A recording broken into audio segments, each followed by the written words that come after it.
where Gandhiji's principles of communal harmony and universal brotherhood inspire and guide us. राष्ट्रपिता महात्मा गांधी के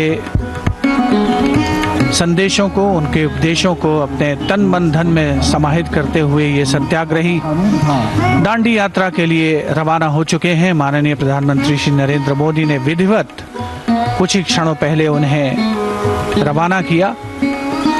12 मार्च 1930 को 91 साल पहले राष्ट्रपिता महात्मा गांधी ने इसी स्थान से, साबरमती आश्रम से, एक ऐतिहासिक यात्रा की शुरुआत की थी, जिसने औपनिवेशिक भारत में आज़ादी के, स्वाधीनता संग्राम को नई दिशा दी थी, नया संकेत दिया था, नया आयाम दिया था। और आज आज़ादी के 75 वर्ष के पर्व का समारोह पूर्वक शुभारंभ हो चुका है।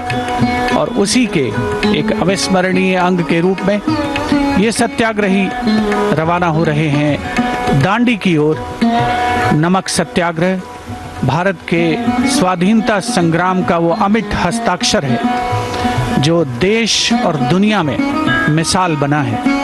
आज उसे ही पुनर्जीवित करने का प्रयास इस दांडी यात्रा के रूप में, 24 दिन की यात्रा, 390 किलोमीटर पैदल चालन, संकल्प, जिजीविषा, उत्साह, उमंग, मन में देश प्रेम की भावना से ओतप्रोत ये सत्याग्रही रवाना हो रहे हैं अपने लक्ष्य की ओर।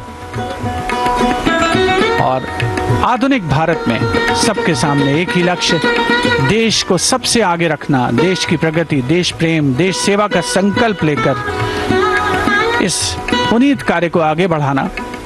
और साबरमती आश्रम से बेहतर जगह इस अभियान की शुरुआत के लिए और क्या हो सकती है।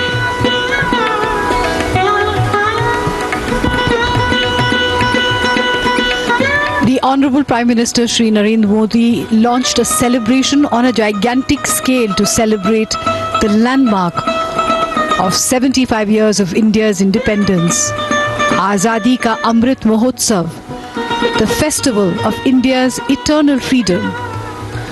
Over the next 75 weeks, celebrations will be held all across the country in the form of cultural events, discussions and competitions to revisit and re-evaluate India's long journey to freedom, and then as a free nation, as a vibrant democracy. These steps of these satyagrahis retrace the Salt March, the historic Salt March of Mahatma Gandhi and his followers. And as they retrace these steps, they're stepping towards the future in an unusual way.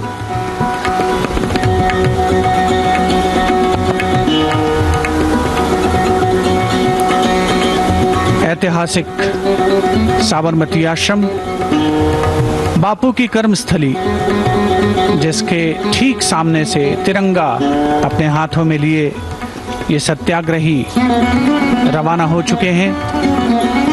दक्षिणी गुजरात के तट पर दांडी पर पहुंचेंगे ये, जहां पर इनकी यात्रा पूर्ण होगी। 91 साल पहले इस संघर्ष को, दांडी यात्रा को, नमक सत्याग्रह को शुरुआत दी थी राष्ट्रपिता महात्मा गांधी ने। 24 दिन में 390 किलोमीटर तक चले स्वतंत्रता सेनानी दांडी पहुंचे थे और सवेरे 6:30 पर नमक कानून को तोड़ा गया था। दरअसल 1882 का जो सॉल्ट एक्ट था, उसके विरोध में ये मार्च आयोजित हुआ था। एक बेहद खास बात यह है कि जो सॉल्ट टैक्स था, जो अंग्रेज शासन द्वारा वसूल किया जाता था, उस समय के जो राजस्व था ब्रिटिश शासन का, उसका 8.2% इस सॉल्ट टैक्स से आता था। आम जनता की भागीदारी इस कार्य में सुनिश्चित हो, इसी उद्देश्य को ध्यान में रख करके बापू ने इस नमक सत्याग्रह